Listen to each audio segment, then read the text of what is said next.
भारत कृषि प्रधान देश है, कृषि प्रधान देश है, लेकिन अब आज लाडली बहाना प्रधान देश हो चुका है। यहाँ किसान चाहे मर जाए, कोई सुनने वाला देखने वाला नहीं है। मानवीय माने त्रुटि हैं, खामियां तो हैं, मैं उसको माने स्वीकार करता हूँ और ये खामियां हैं, रहेंगी भी और बहुत धूरा कार्य पूरे होंगे। हम लोग पूरी रात टार्च और लाठी लिए ऐरा पशुओं को अपने खेतों से खेदते। चाचा भतीजे का महत्व नहीं है, बीजेपी का वोट है।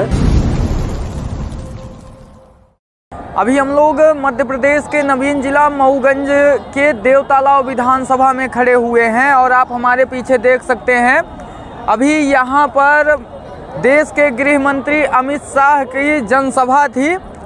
देवतालाव से भाजपा के प्रत्याशी गिरीश गौतम के पक्ष में जनसभा को संबोधित कर रहे थे। गृह मंत्री अमित शाह के द्वारा बोला गया कि आप सभी लोग 17 नवंबर को जाइए, मतदान कीजिए और भाजपा प्रत्याशी को जिताइए।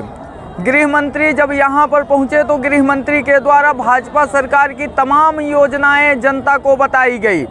गृह मंत्री के द्वारा जैसे ही संबोधन शुरू किया गया तो पहले वह 17 नवंबर की जगह 23 नवंबर को वोट डालने के लिए बोल दिए। भाइयों और बहनों, आप सभी को 23 तारीख को वोट देना है। हालांकि उन्होंने तत्काल इसको सुधारा और फिर से इसको 17 नवंबर बोले।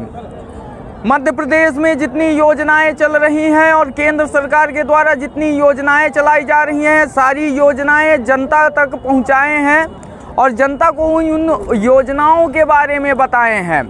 गृह मंत्री अमित शाह के द्वारा बोला गया कि अगर इस बार मध्य प्रदेश में फिर से भाजपा की सरकार आती है तो किसान सम्मान निधि जो 6,000 रुपये मिल रही है उसे बढ़ाकर 12,000 रुपये कर दिया जाएगा और 3 दिसंबर के बाद उज्ज्वला योजना के तहत जो गैस मिलती है उसे 450 रुपये में ही दिया जाएगा। यहाँ पर कई भाजपा के समर्थक खड़े हुए हैं जो कि रैली में आए हुए थे। क्या नाम है आपका? मेरा नाम दया शंकर द्विवेदी है। कहाँ से आए? मैं कराह पहाड़ी से आया हूँ, कराह से। कराह से जी। आज यहाँ पर गृह मंत्री की सभा थी। जी जी।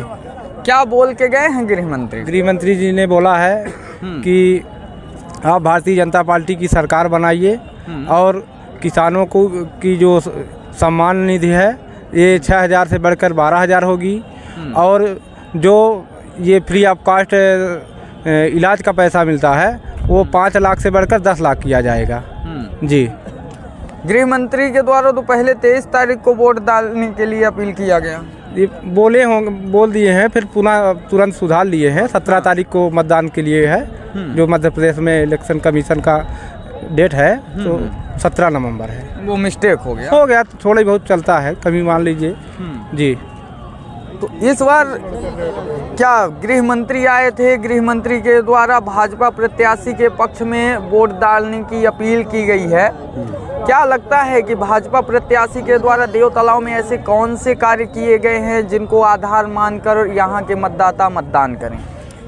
देवतालाव विधानसभा में माननीय विधानसभा अध्यक्ष गिरीश गौतम जी ने सबसे पहले मंदिर का विकास किया है और जो रोड है, रोडों का जाल बिछा दिया है।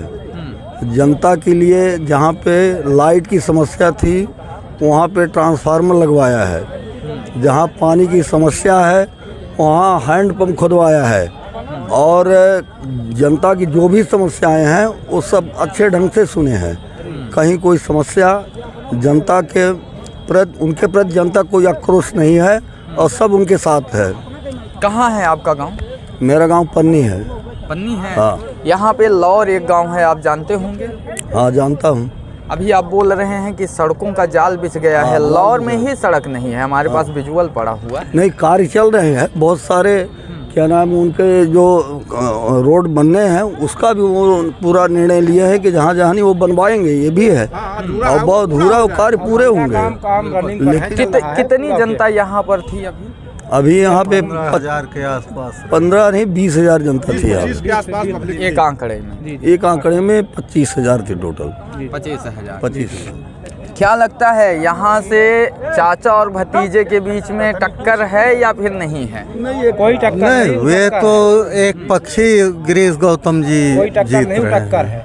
कांग्रेस ने पद्मेश को टिकट दिया है। कांग्रेस ने बड़ी चाल यहाँ से चली कि हो सकता है कि जो यहाँ के वोटर हैं वो पद्मेश की तरफ आ जाएं। तो क्या लगता है कुछ यहाँ पर पद्मेश भारी पड़ेंगे या फिर सिर्फ दिखावा रह जाएगा? दिखावा रहेगा। दादा भाई हाँ, चुनाव तो माननीय गौतम जी ही जीतेंगे। क्या लगता है अमित शाह के आने से यहाँ कुछ फर्क पड़ेगा या फिर नहीं? बहुत फर्क आया, पब्लिक के बीच में बड़ा विश्वास जगा और बड़ी अच्छी बातें उन्होंने किया। और उन्होंने ये आग्रह किया हम लोगों से कि बीजेपी की सरकार बनाइए और हम देश के हित का काम करेंगे। और सबसे बड़ी देश की पार्टी बीजेपी पार्टी है, इसी को वोट देना चाहिए। 10,000 वोट और इनके आने से पब्लिक का मनोबल बहुत बढ़ा है। आप कब से भाजपा में काम कर रहे हैं? हम कोई 10 साल 15 साल से भाजपा में 10 काम साल कर से। रहे हैं। 2018 में भी यहीं पर अमित शाह आए थे। बिल्कुल आए थे इसी जगह पर। क्या वादे करके गए थे, है कुछ याद? नहीं, जो वादे करके गए थे वो सब वादे पूरे हो गए लगभग। यहाँ school, college, ITI college, bus stand, stadium, ऐसी चीज़ें बनी हैं जो ज़िंदगी में आज तक कभी न बनी है न बन पाएगी। सब गिरीश गौतम जी ने बनवाया। अच्छा, जब अमित शाह 2018 में आए थे तब मंदिर को लेकर भी कुछ वादे किए गए थे। हाँ, कुछ किया था उन्होंने, लेकिन वो नहीं हो पाया। अब इसका काम चल रहा है। अच्छा, मंदिर में काम चल रहा है। 4.5 करोड़ रुपया सैंक्शन हुई इसकी मंदिर की, और ये पर्यटक स्थल घोषित हो गया है। और इसमें गेट बन रहे हैं 1-1 लाख का एक गेट, और 1 करोड़ का गेट वहाँ बन रहा है मोड़ पर। और पूरा शिवकुंड का विस्तार, गेट और गेट से सड़क जाने वाली और शिवकुंड का काम, ये काम वहाँ पर धर्मशाला बन रहा है, यात्री प्रतीक्षालय बन रही है, मानस भवन बन रहा है। इतना कार्यक्रम यहाँ बन रहा है अभी फिलहाल 4.5 करोड़ का। गृह मंत्री अमित शाह के द्वारा तमाम योजनाएं गिना दी गई हैं। कितनी योजनाएं धरातल पर हैं? धरातल पर जितनी भी योजनाएं गृह मंत्री जी ने गिनाई है उसका 90% धरातल पर उपस्थित है और दिखाई दे रहा है।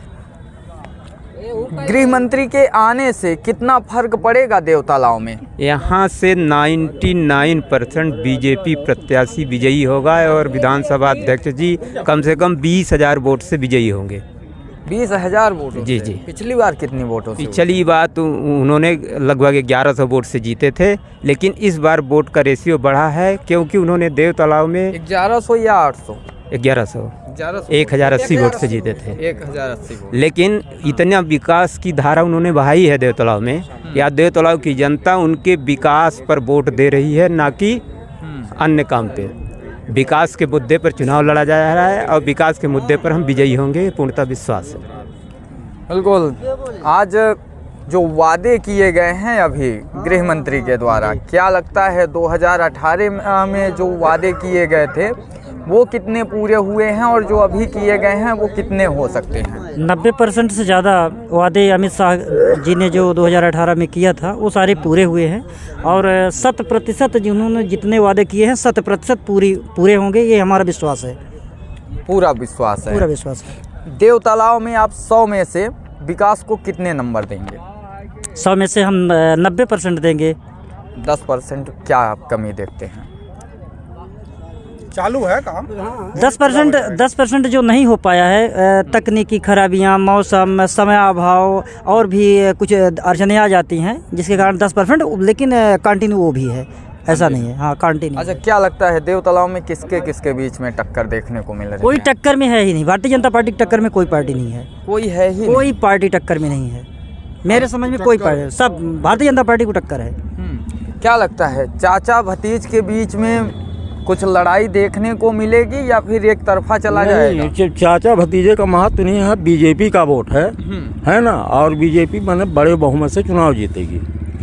क्या ऐसा है आप देखते हैं कि ये दावा कर रहे हैं कि बीजेपी बड़े बहुमत से? ऐसा मैं देखता हूँ, मैं 53 वर्ष का हूँ। कांग्रेस 5 पैसा कभी नहीं दिया, यहाँ रोड भी नहीं थी, बिजली भी नहीं थी जब कांग्रेस थी। मोदी है तो किसी को गल्ला मिल रहा है, किसी को किसान सम्मानित मिल रही है, किसी को कुछ मिल रहा है, लेकिन कांग्रेस में 5 पैसा कभी नहीं मिला। माने 5 पैसा मैं मानता हूँ कि किसी को नहीं मिला, जो मैंने यहाँ जो नौकरी मास्टर पटवारी पाते थे, लेकिन आम किसान 1 पैसा कभी नहीं पाया। आज के समय में औरतों को मिल रहा है, किसानों को मिल रहा है, सबको मिल रहा है। मैं ये जानता हूँ कांग्रेस में कभी नहीं मिला। मतलब जो योजनाएं चल रही हैं उन योजनाओं को लेकर आप एक आंकड़ा लगा रहे हैं कि 100% यहाँ से वोट मिलेगा? नहीं, देखिए 100% की मैं बात नहीं कर रहा हूँ, ये चुनाव जीतेंगे मैं ये कह रहा हूँ। वोट तो हर किसी को मिलता है, कोई नहीं काम करता है उसको भी मिलता है ना, लेकिन चुनाव भाजपा जीतेगी। तो क्या यहाँ पर आप सिर्फ सरकार और पार्टी की योजनाएं और जो सरकार के द्वारा कार्य किए गए हैं उनको बता रहे हैं, या फिर जो यहाँ के क्षेत्रीय विधायक और विधानसभा अध्यक्ष के द्वारा किए गए हैं उनको भी? नहीं, मैं बाकी विधायक, बहुत से विधायक देखे, इनके ज़माने में जहाँ रोड नहीं थी, माने पुल नहीं थी, तो मैंने लगभग हर जगह कहीं कहीं शेष बची हैं, माने इन्हीं के शासन में बनी है, पहले बनी ही नहीं थी। हाल ही में देव तालाब शिव मंदिर में एक घटना हुई थी, बिजली का करंट टूट गया था। अभी यहाँ पे जितने लोग थे, मैं सबसे बात किया, सबके द्वारा बहुत अच्छा बताया गया। विधानसभा अध्यक्ष मॉनिटरिंग कर रहे थे, फिर कहाँ पर चूक रह गई कि इतनी बड़ी अनहोनी होने से बची? घटनाएं तो घटती हैं, माने प्लेन जा रहा है, देखिए नहीं, घटनाएं प्लेन जा रहा है, क्रैश हो सकता है, ये माने ये कोई गारंटी नहीं ले सकता कि प्लेन जा रहा है तो कभी क्रैश नहीं होगा, ट्रेन जा रही है तो कभी दुर्घटनाग्रस्त नहीं होगी, ये भगवान ही गारंटी ले सकते हैं। ये मनुष्य हैं, प्रधानमंत्री, मुख्यमंत्री, विधायक तो मनुष्य होते हैं, तो इसकी गारंटी कोई नहीं ले सकता, हादसा की गारंटी कोई नहीं ले सकता। बिल्कुल, जिस दिन सुनिए, जिस दिन घटना हुई थी मैं यहाँ पर था, जब मंदिर परिसर में जो लोग थे उनसे बात की गई तो बताया गया, मंदिर समिति के जो अन्य सदस्य थे बताया कि हमने कई बार इसकी शिकायत की है कि यहाँ पर तार डिस्टर्ब है, चेंज करवा दिया जाए। ना जेई के द्वारा सुनवाई की गई, ना एई के द्वारा। क्या उसको लेकर क्या सोचते हैं? नहीं, देखिए मानवीय माने त्रुटि है, खामियां तो हैं, मैं उसको माने स्वीकार करता हूं, और ये खामियां हैं, रहेंगी भी।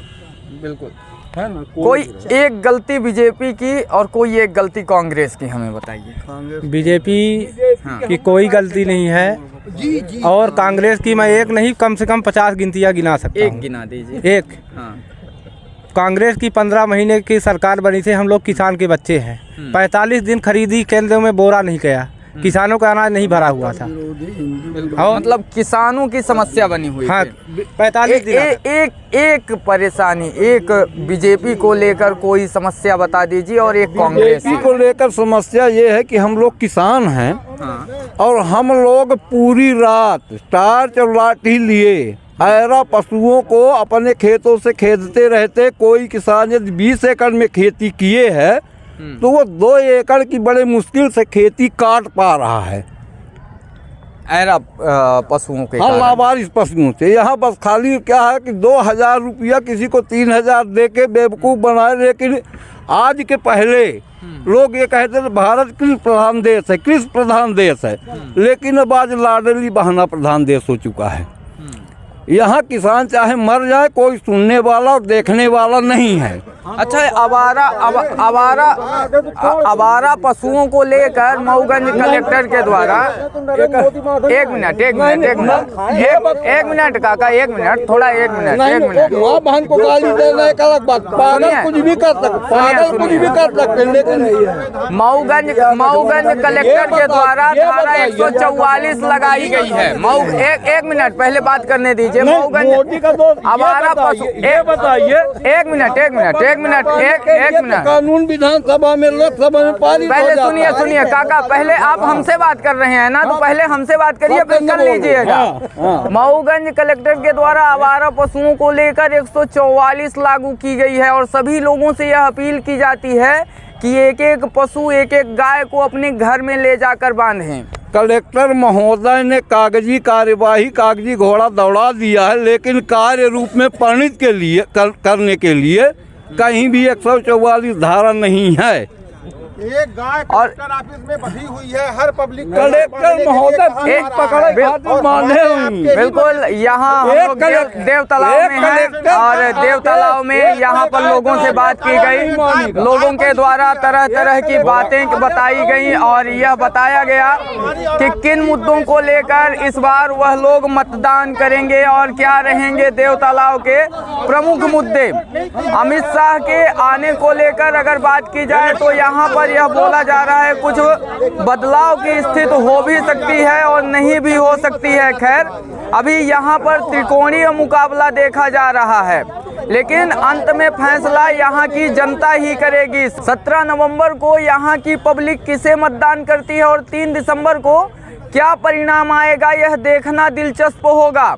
कौन देव तालाब से विधायक बनता है और मध्य प्रदेश में किसकी सरकार बनेगी 3 दिसंबर को यह साफ हो जाएगा। इसी के साथ मैं विजय तिवारी, बहुत बहुत धन्यवाद।